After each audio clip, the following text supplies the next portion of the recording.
الحمد لله رب العالمين الرحمن الرحيم مالك يوم الدين إياك نعبد وإياك نستعين اهدنا الصراط المستقيم صراط الذين أنعمت عليهم غير المغضوب عليهم ولا الضالين. تبارك الذي بيده الملك وهو على كل شيء قدير الذي خلق الموت والحياة ليبلوكم أيكم أحسن عملا وهو العزيز الغفور الذي خلق 7 سماوات طباقا ما ترى في خلق الرحمن من تفاوت ارجع البصر هل ترى من فطور ثم ارجع البصر كرتين ينقلب إليك البصر خاسئا وهو حسير ولقد زينا السماء الدنيا بمصابيح وجعلناها رجوما للشياطين وأعتدنا لهم عذاب السعير وللذين كفروا بربهم عذاب جهنم وبئس المصير إذا ألقوا فيها سمعوا لها شهيقا وهي تفور تكاد تميز من الغيظ كلما ألقي فيها فوج سألهم خزنتها ألم يأتكم نذير قالوا بلى قد جاءنا نذير فكذبنا وقلنا ما نزل الله من شيء إن أنتم إلا في ضلال كبير فقالوا لو كنا نسمع أو نعقل ما كنا في أصحاب السعير فاعترفوا بذنبهم فسحقا لأصحاب السعير. إن الذين يخشون ربهم بالغيب لهم مغفرة وأجر كبير وأسروا قولكم أو اجهروا به إنه عليم بذات الصدور ألا يعلم من خلق وهو اللطيف الخبير. هو الذي جعل لكم الأرض ذلولا فامشوا في مناكبها وكلوا من رزقه وإليه النشور أأمنتم من في السماء أن يخسف بكم الأرض فإذا هي تمور أم أمنتم من في السماء أن يرسل عليكم حاصبا فستعلمون كيف نذير. ولقد كذب الذين من قبلهم فكيف كان نكير. أولم يروا إلى الطير فوقهم صافات ويقبضن ما يمسكهن إلا الرحمن إنه بكل شيء بصير. أمن هذا الذي يرزقكم إن أمسك رزقه بل لجوا في عتو ونفور أفمن يمشي مكبا على وجهه أهدى أمن يمشي سويا على صراط مستقيم. قل هو الذي ينشاكم وجعل لكم السمع والأبصار والأفئدة قليلا ما تشكرون. قل هو الذي ذرأكم في الأرض وإليه تحشرون ويقولون متى هذا الوعد إن كنتم صادقين. قل إنما العلم عند الله وإنما أنا نذير مبين. فلما رأوه زلفة سيئت وجوه الذين كفروا وقيل هذا الذي كنتم به تدعون. قل أرأيتم إن أهلكني الله ومن معي أو رحمنا فمن يجير الكافرين من عذاب أليم. قل هو الرحمن آمنا به وعليه توكلنا فستعلمون من هو في ضلال مبين. قل أرأيتم إن أصبح ماؤكم غورا فمن يأتيكم بماء معين. بسم الله الرحمن الرحيم. نون والقلم وما يسطرون ما أنت بنعمة ربك بمجنون وإن لك لأجرا غير ممنون وإنك لعلى خلق عظيم. فستبصر ويبصرون بأيكم المفتون.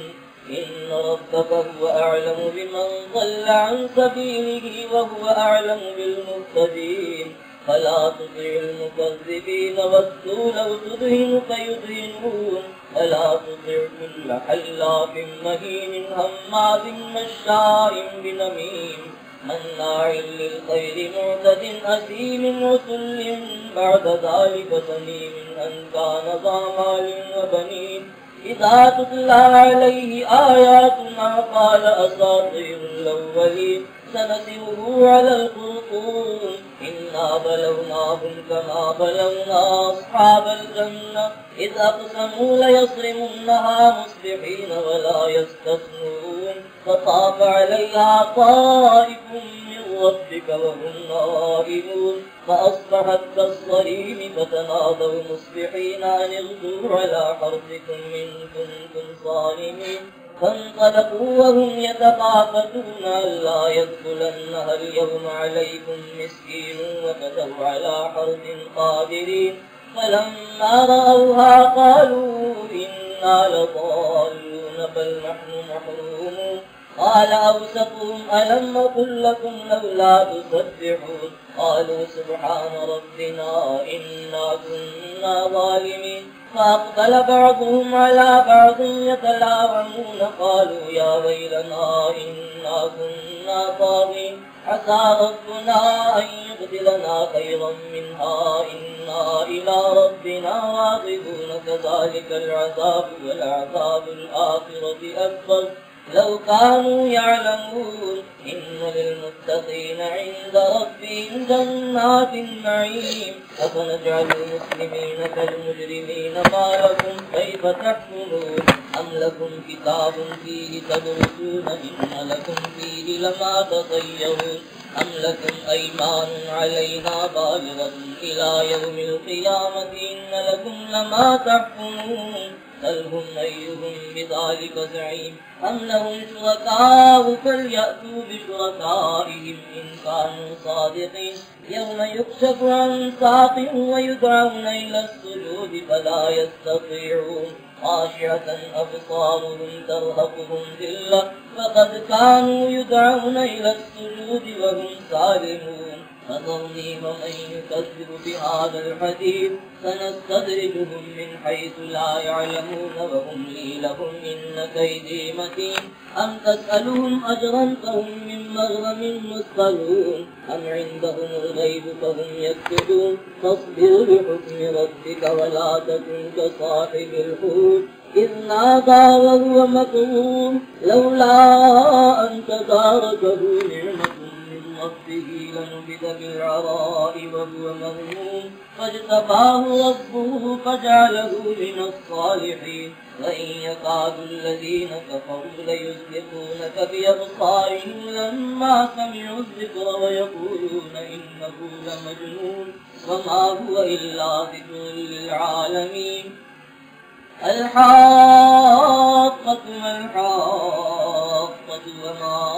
أدراك ما الحاقة كذبت ثمود وعاد بالقارعة فأما ثمود فأهلكوا بالطاغية وأما عاد فأهلكوا بريح صرصر عاتية سخرها عليهم 7 ليال و8 أيام حسوما فترى القوم فيها صرعى كأنهم أعجاز نخل خاوية فهل ترى لهم من باقية وجاء فرعون ومن قبله والمؤتفكات بالخاطئة فعصوا رسول ربهم فأخذهم أخذة رابية إنا لما طغى الماء حملناكم في الجارية لنجعلها لكم تذكرة وتعيها أذن واعية فإذا نفخ في الصور نفخة واحدة فحملت الأرض والجبال فدكتا دكة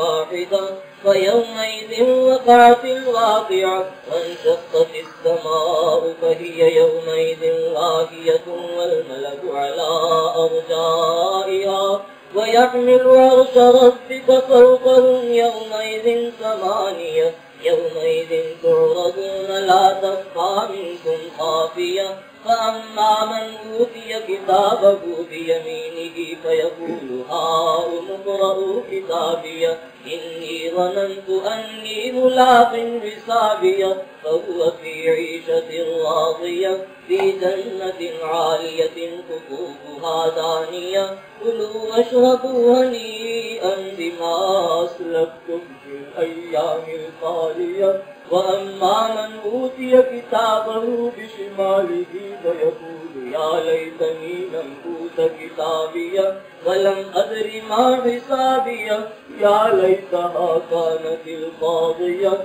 ما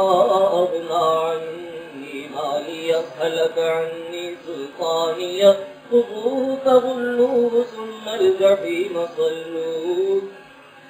ثم ثم في سلسلة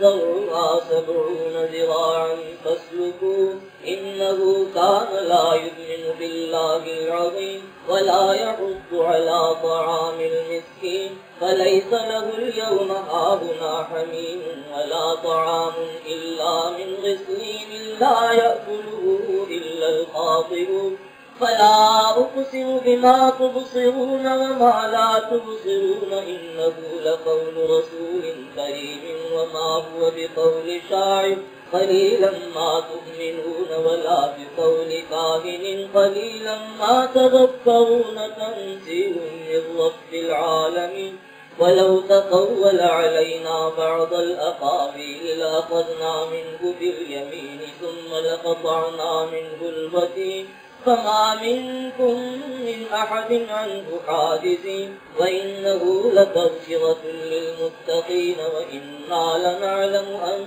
منكم مكذبين وإنه لحسرة على الكافرين وإنه لحق اليقين فسبح باسم ربك العظيم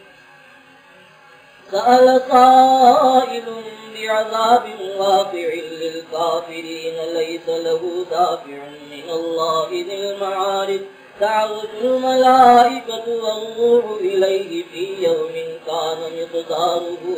50,000 سنة فاصبر صبرا جميلا إنهم يرونه بعيدا ونراه قريبا يوم تكون السماء كالمهل وتكون الجبال كالعهن ولا يسأل حميم حميما يبصرونهم يود المجرم لو يفتدي من عذاب يومئذ ببنيه وصاحبته وأخيه وفصيلته التي تؤذيه ومن في الأرض جميعا ثم ينجيه كلا إنها لظى نزاعة للشوى تدعو من أدبر وتولى وجمع فأوعى إن الإنسان خلق هلوعا إذا مسه الشر جزوعا وإذا مسه الخير منوعا إلا المصلين الذين هم على صلاتهم دائمون والذين في أموالهم حق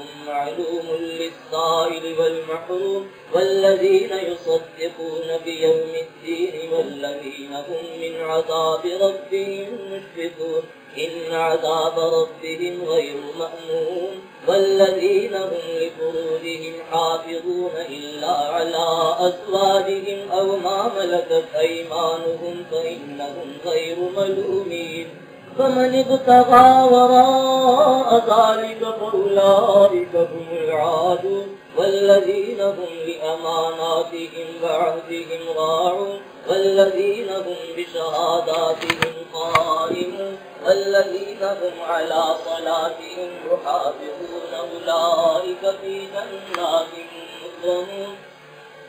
فما للذين كفروا قبلك مهطعين عن اليمين وعن الشمال عزين أيطمع كل امرئ منهم أن يدخل جنة نعيم كلا إنا خلقناهم مما يعلمون فلا أقسم برب المشارق والمغارب إنا لقادرون على أن نبدل خيرا منهم فما نحن بمسبوقين فذرهم يخوضوا ويلعبوا حتى يلاقوا يومهم الذي يوعدون يوم يخرجون من الأجداث سراعا كأنهم إلى نصف يوفضون خاشعة أبصارهم ترهقهم ذلة ذلك اليوم الذي كانوا يوعدون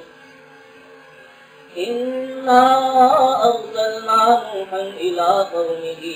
أن أنذر قومك من قبل أن يأتيهم عذاب أليم قال يا قوم إني لكم نذير مبين أن اعبدوا الله واتقوه وأطيعوه يغفر لكم من ذنوبكم ويوفركم إلى أجل مسمى إن أجل الله إذا جاء لا يؤخر لو كنتم تعلمون قال رب إني دعوت قومي ليلا ونهارا فلم يزدهم دعائي إلا فرارا وإني كلما دعوتهم لتغفر لهم جعلوا أصابعهم في آذانهم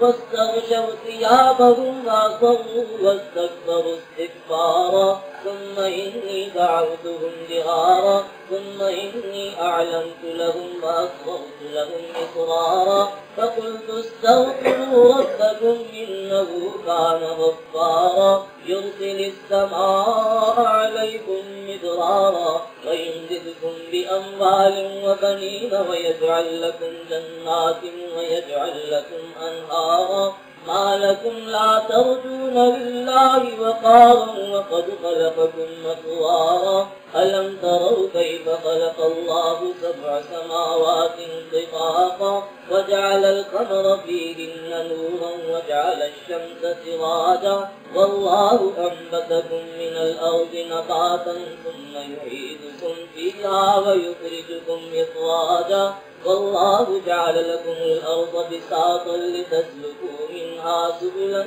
فجاجا قال نوح رب إنهم عصوني واتبعوا من لم يزده ماله وولده إلا خسارا ومكروا مكرا كبارا فقالوا لا تذرن آلهتكم ولا تذرن ودا ولا سواعا ولا يغوث ويعوق ونسرا وقد أضلوا كثيرا ولا تزد الظالمين إلا ضلالا مما خطيئاتهم أغرقوا فأدخلوا نارا فلم يجدوا لهم من دون الله أنصارا فقال نوح رب لا تذر على الأرض من الكافرين ديارا إنك إن تذرهم يضلوا عبادك ولا يلدوا إلا فاجرا كفارا رب اغفر لي ولوالدي ولمن دخل بيتي مؤمنا وللمؤمنين والمؤمنات ولا تزد الظالمين إلا تبارا الله أكبر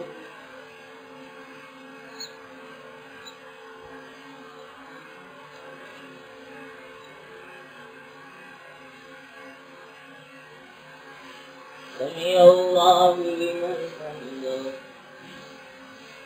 الله أكبر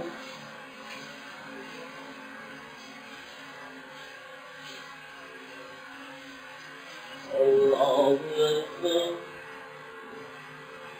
الله أكبر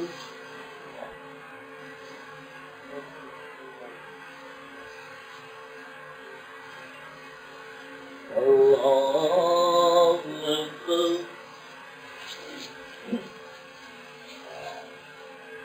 الحمد لله رب العالمين الرحمن الرحيم مالك يوم الدين إياك نعبد وإياك نستعين اهدنا الصراط المستقيم صراط الذين أنعمت عليهم غير المغضوب عليهم ولا الضالين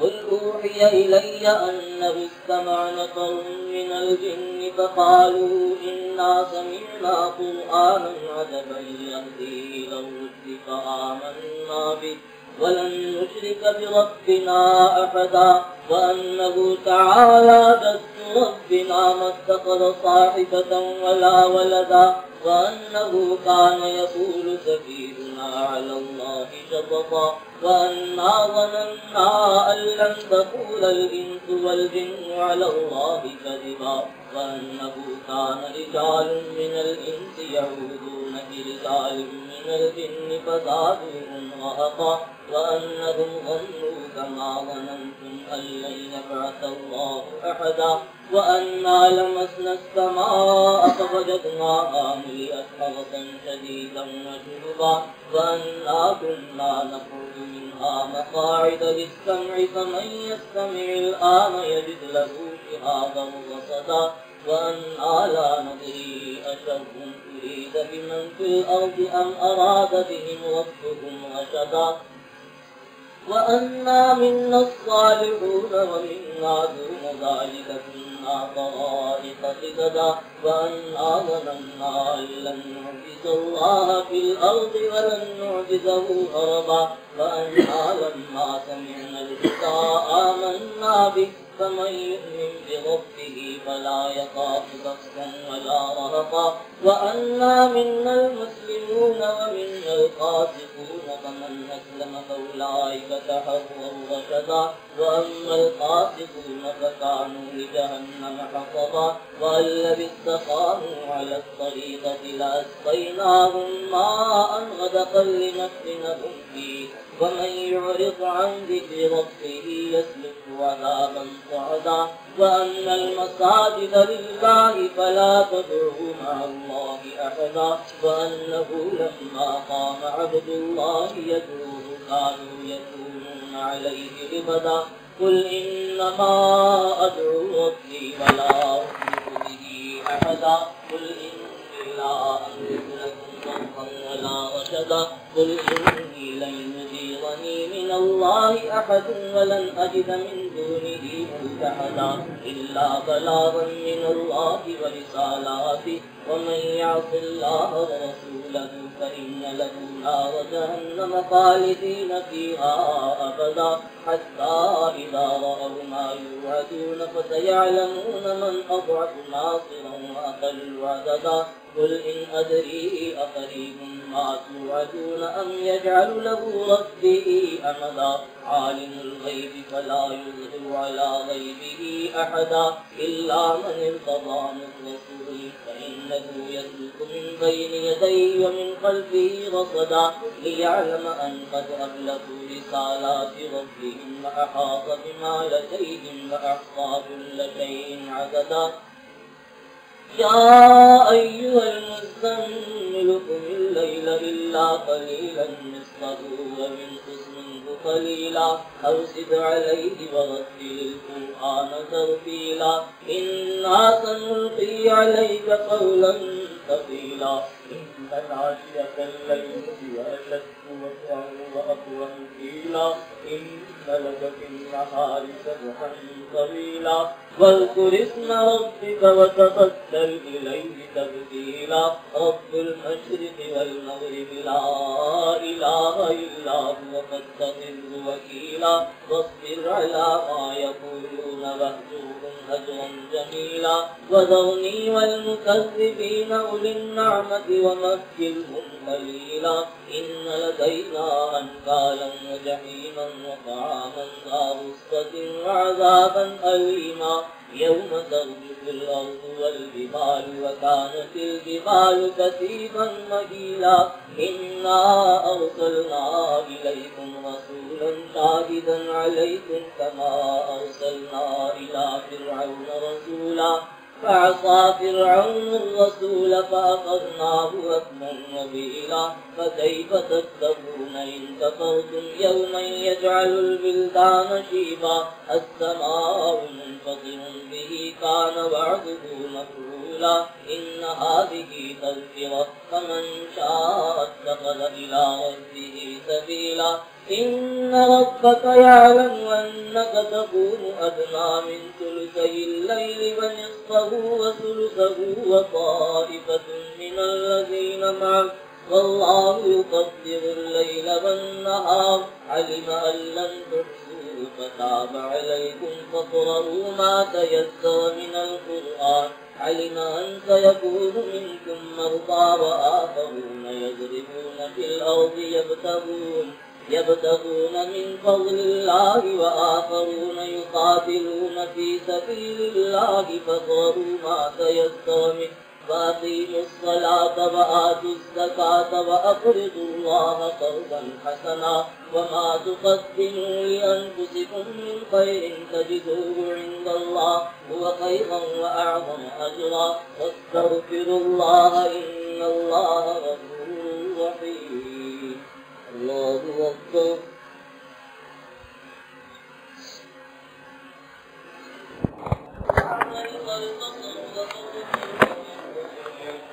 والقمر يقول الإنسان يومئذ أين المفر كلا لا وزر إلى ربك يومئذ المستقر ينبأ الإنسان يومئذ بما قدم وأخر بل الإنسان على نفسه بصيرة ولو ألقى معاذيره لا تحرك به لسانك لتعجل به إن علينا جمعه وقرآنه فإذا قرأناه فاتبع قرآنه ثم إن علينا بيانه كلا بل تحبون العاجلة وتذرون الآخرة وجوه يومئذ ناظرة إلى ربها ناظرة ووجوه يومئذ خاسرة تظن أن يفعل بها فاقرة كلا إذا بلغت التراقي وقيل من راق وظن أنه الفراق والتفت الساق بالساق إلى ربك يومئذ المساق فلا صدق ولا صلى ولكن كذب وتولى ثم ذهب إلى أهله يتمسى أولى لك فأولى ثم أولى لك فأولى أيحسب الإنسان أن يترك سدى ألم يكن نطفة من مني يمنى ثم كان علقة فخلق فسوى فجعل منه الزوجين الذكر والأنثى أليس ذلك بقادر على أن يحيي الموتى هل أتى على الإنسان حين من الدهر لم يكن شيئا مذكورا إنا خلقنا الإنسان من نطفة أمشاج نبتليه فجعلناه سميعا بصيرا إنا هديناه السبيل إما شاكرا وإما كفورا إنا أعتدنا للكافرين سلاسل وأغلالا وسعيرا إن الأبرار يشربون من كأس كان مزاجها كافورا عينا يشرب بها عباد الله يفجرونها تفجيرا يوفون بالنذر ويخافون يوما كان شره مستطيرا ويطعمون الطعام على حبه مسكينا ويتيما وأسيرا إنما نطعمكم لوجه الله لا نريد منكم جزاء ولا شكورا إنا نخاف من ربنا يوما عبوسا قمطريرا فوقاهم الله شر ذلك اليوم ولقاهم نضرة وسرورا وجزاهم بما صبروا جنة وحريرا متكئين فيها على الأرائك لا يرون فيها شمسا ولا زمهريرا ودانية عليهم ظلالها وذللت قطوفها تذليلا ويطاف عليهم بآنية من فضة وأكواب كانت قوارير من فضة قدروها تقديرا ويسقون فيها كأسا كان مزاجها زنجبيلا عينا فيها تسمى سلسبيلا ويطوف عليهم ولدان مخلدون إذا رأيتهم حسبتهم لؤلؤا منثورا وإذا رأيت ثم رأيت نعيما وملكا كبيرا عاليهم ثياب سندس خضر واستبرق وحلوا أساور من فضة وسقاهم ربهم شرابا طهورا إن هذا كان لكم جزاء وكان سعيكم مشكورا إنا نحن نزلنا عليك القرآن تنزيلا فاصبر لحكم ربك ولا تطع منهم آثما أو كفورا واذكر اسم ربك بكرة وأصيلا ومن الليل فاسجد له وسبحه ليلا طويلا إن هؤلاء يحبون العاجلة ويذرون وراءهم يوما ثقيلا نحن خلقناهم وشددنا أسرهم وإذا شئنا بدلنا أمثالهم تبديلا إن هذه تذكرة فمن شاء اتخذ إلى ربه سبيلا وما تشاءون إلا أن يشاء الله إن الله كان عليما حكيما يدخل من يشاء في رحمته والظالمين أعد لهم عذابا أليما. الله أكبر.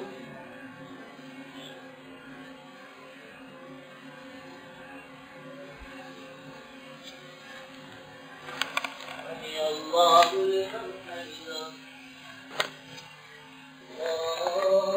إياك نعبد وإياك نستعين اهدنا الصراط المستقيم صراط الذين أنعمت عليهم غير المغضوب عليهم ولا الضالين. وإذا الجبال نسفت وإذا الرسل أقتت لأي يوم أجلت ليوم الفصل وما أدراك ما يوم الفصل ويل يومئذ للمكذبين ألم نهلك الأولين ثم نتبعهم الآخرين كذلك نفعل بالمجرمين ويل يومئذ للمكذبين ألم نخلقكم من ماء مهين فجعلناه في قرار مكين إلى قدر معلوم فقدرنا فنعم القادرون ويل يومئذ للمكذبين ألم نجعل الأرض كفاتا أحياء وأمواتا وجعلنا فيها رواسي شامخات وأسقيناكم ماء فراتا ويل يومئذ للمكذبين انطلقوا إلى ما كنتم به تكذبون انطلقوا إلى ظل ذي ثلاث شعب لا ظليل ولا يغني من اللهب إنها ترمي بشرر كالقصر كأنه جمالة صفر ويل يومئذ للمكذبين هذا يوم لا ينطقون ولا يؤذن لهم فيعتذرون ويل يومئذ للمكذبين هذا يوم الفصل جمعناكم والأولين فإن كان لكم كيد فكيدون ويل يومئذ للمكذبين إن المتقين في ظلال وعيون وفواكه مما يشتهون كلوا واشربوا هنيئا بما كنتم تعملون إنا كذلك نجزي المحسنين ويل يومئذ للمكذبين كلوا وتمتعوا قليلا إنكم مجرمون ويل يومئذ للمكذبين وإذا قيل لهم اركعوا لا يركعون ويل يومئذ للمكذبين فبأي حديث بعده يؤمنون. الله أكبر.